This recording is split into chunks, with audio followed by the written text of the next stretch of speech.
How's it going, everybody? This is Justin Wu with Stack Crypto, and we just had the Coinbase IPO happen yesterday, and I think we saw kind of that classic Binance listing pump and dump price discovery, or the Uniswap huge spike. Wall Street picked it up, maybe Wall Street Bets picked it up. I think it kind of started off a little bit too hot. You know, it was estimated to start on 250, but it opened up at like what, 320 plus, and it went up to like 420, I think.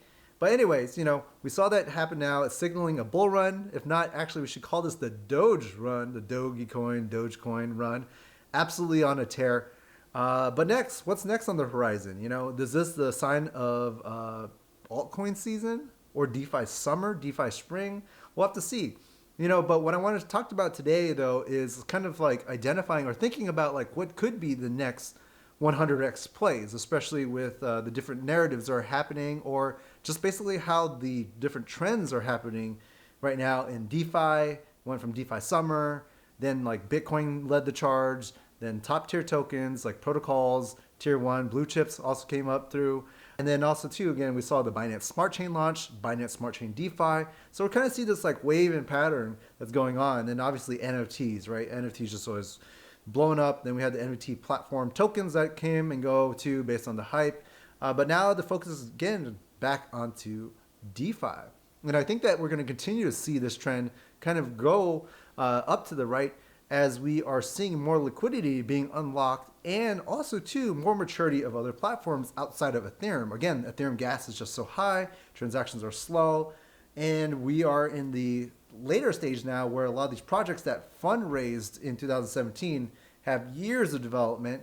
Now they're gearing up to mainnet and further development of like their proof of stake systems. For example, you know, Cardano obviously is taking a while, but eventually it's going to get smart contracts. And they said, me too, we got some DeFi options. We got Solana ramping up with more tokens launching, as well as IDOs. And so, you know, I think, so what we're actually going to see next is, in my opinion, Launchpads across different protocols. We can already see the pattern in the past, right, with especially the most notable one that has led the charge, which was the Solstarter platform. It's like Kickstarter, but on Polkadot. And you saw all the different projects that came out, Polka this, Polka that, blah, blah, blah. That same narrative, though, you see those tokens go 100x plus every single time, especially when they're going through an IDO or Launchpad platform out there. They're kind of thinking of it as kind of like a syndicate / accelerator, kind of like a Y Combinator of tokens. And this is happening at a very, very rapid pace. And when you're seeing like these 100x microgem plays, these are happening because of these launchpads.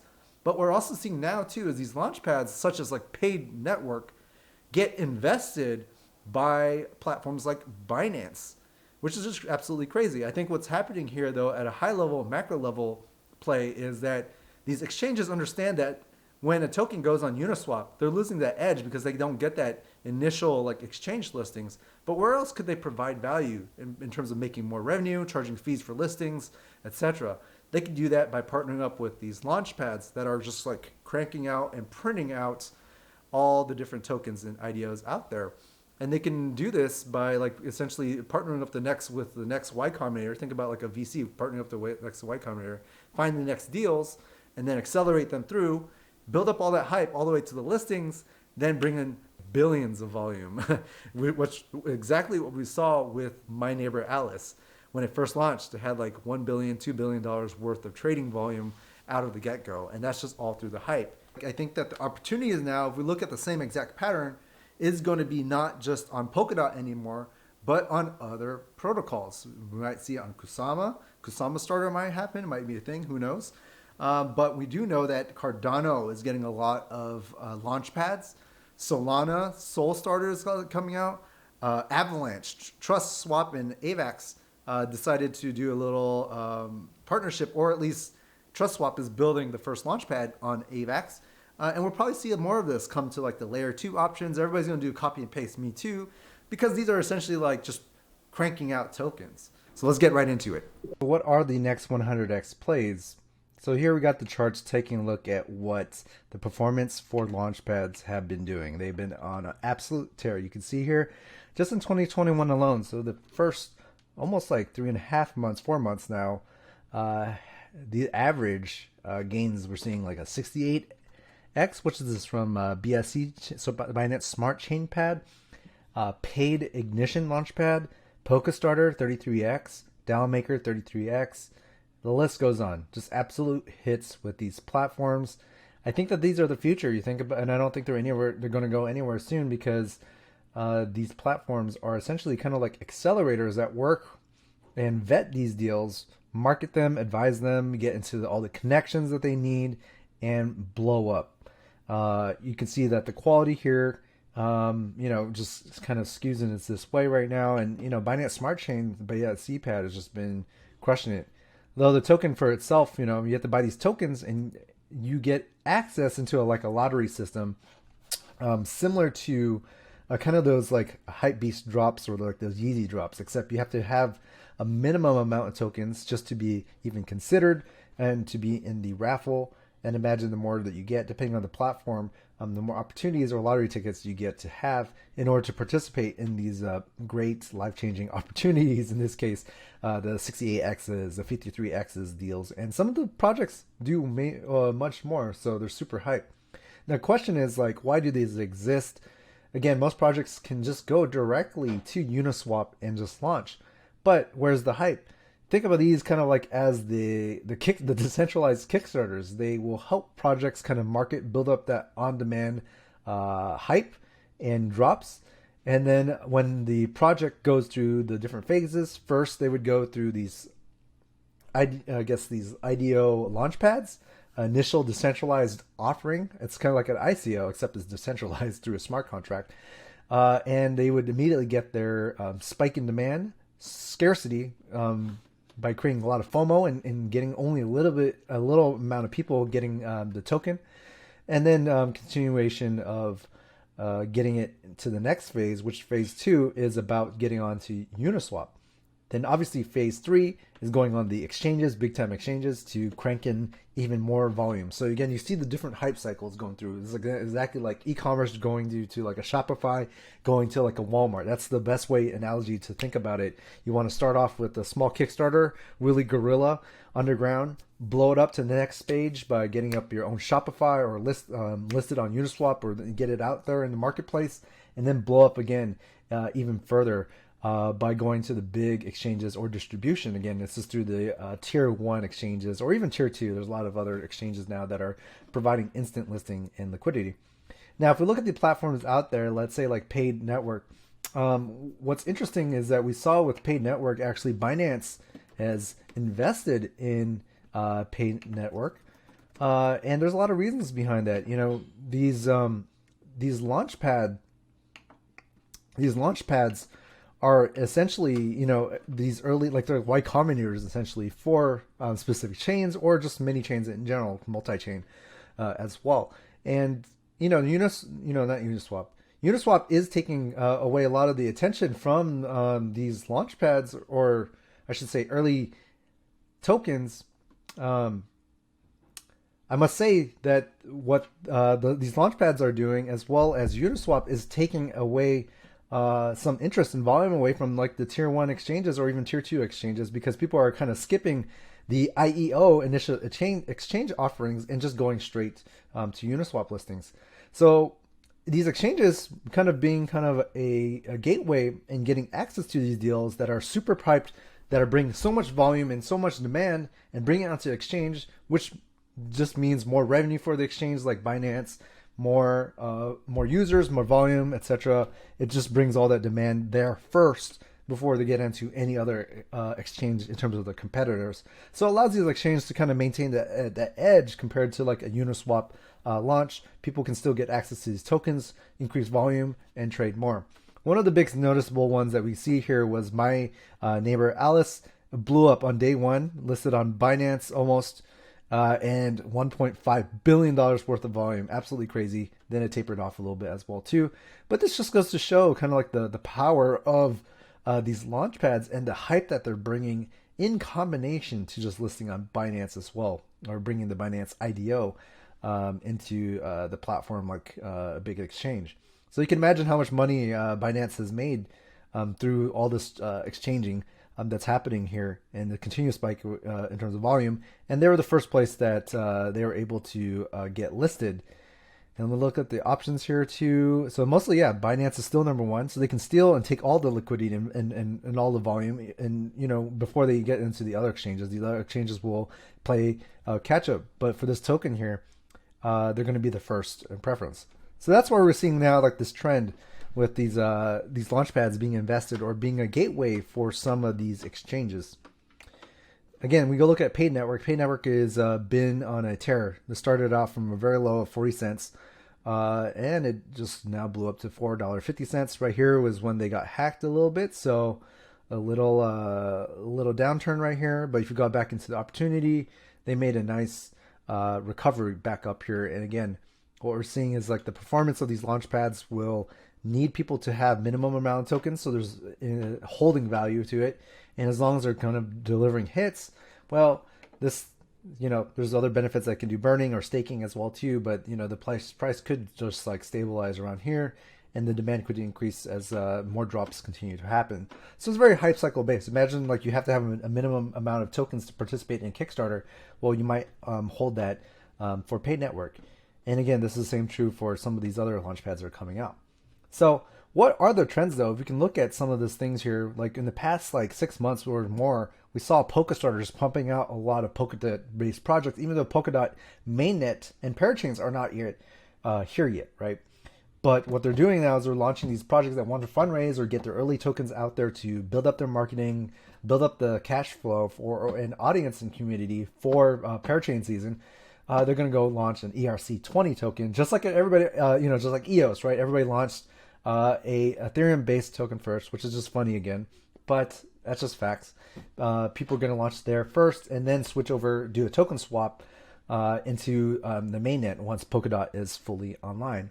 What we'll see though, the caveat or the danger of this is that most of the projects that fundraise through Polkastarter might not make it to an actual Polkadot parachain at all. Same with the ICO phase. A lot of them could be scams, but in the short-term run right now, these tokens are on a tear and their performance has been absolutely crushing it. So there's no doubt that that this can't continue. This trend can continue. But now we're looking at like the future opportunities, right? We see next, like after Polkadot, obviously Binance Smart Chain came out and took DeFi by storm in its own way. Whether you believe it or not, or if you want to call it DeFi, it's up to you. You can call it C DeFi, whatever you want. But it started doing more IDOs and got a lot of liquidity and volume trading onto like PancakeSwap. So we're seeing like Binance Smart Chain is taking the narrative right now in terms of trends.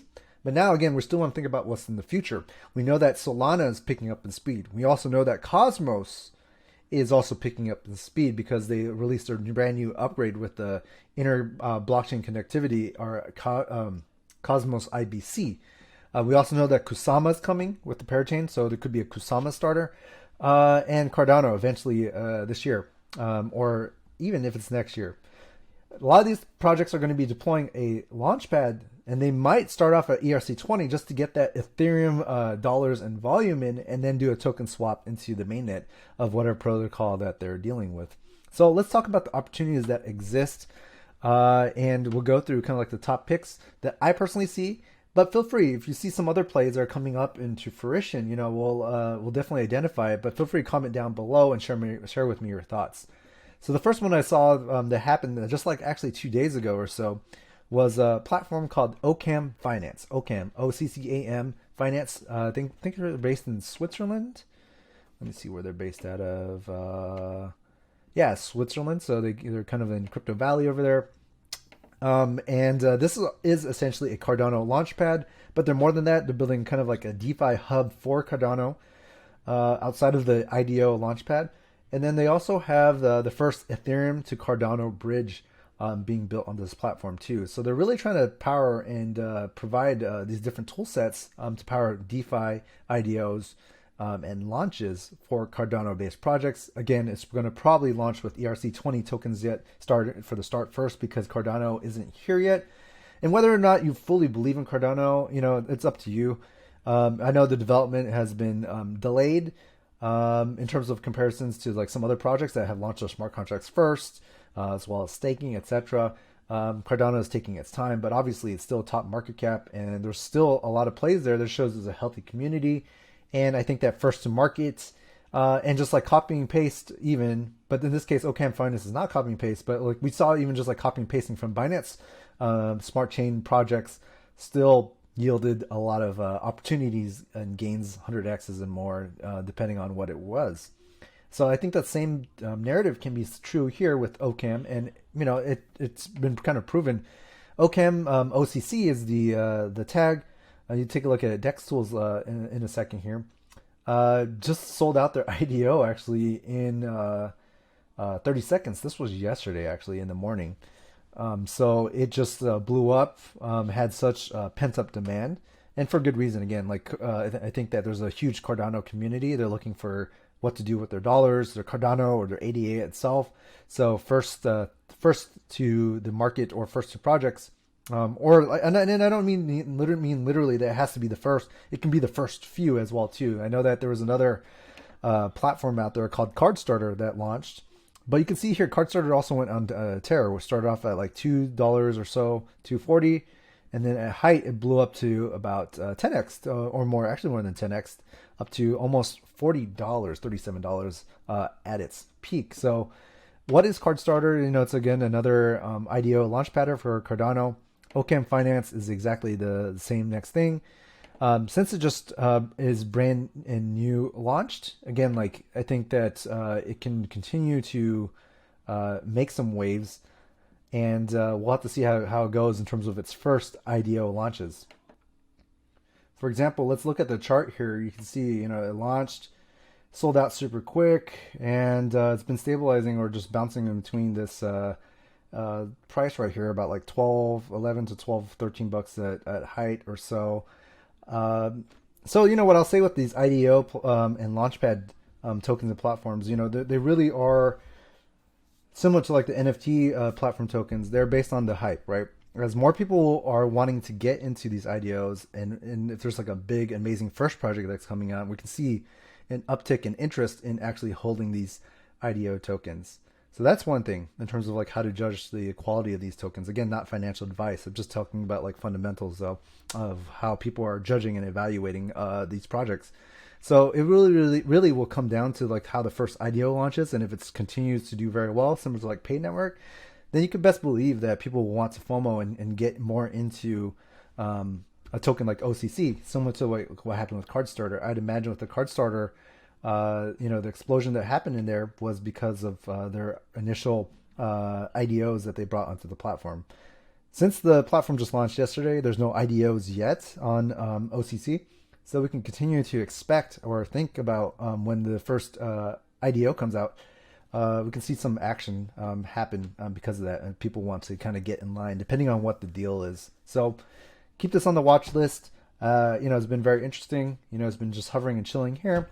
I'm just gonna keep this on the watch. Again, like I've been kind of admittedly like hesitant about Cardano as a platform in general, but you cannot deny now it's been on an absolute tear, and it's not going to go anywhere. So we've got to just realize what it is, and then see what are the next plays and opportunities, especially for multi-chain or cross-chain or being chain agnostic.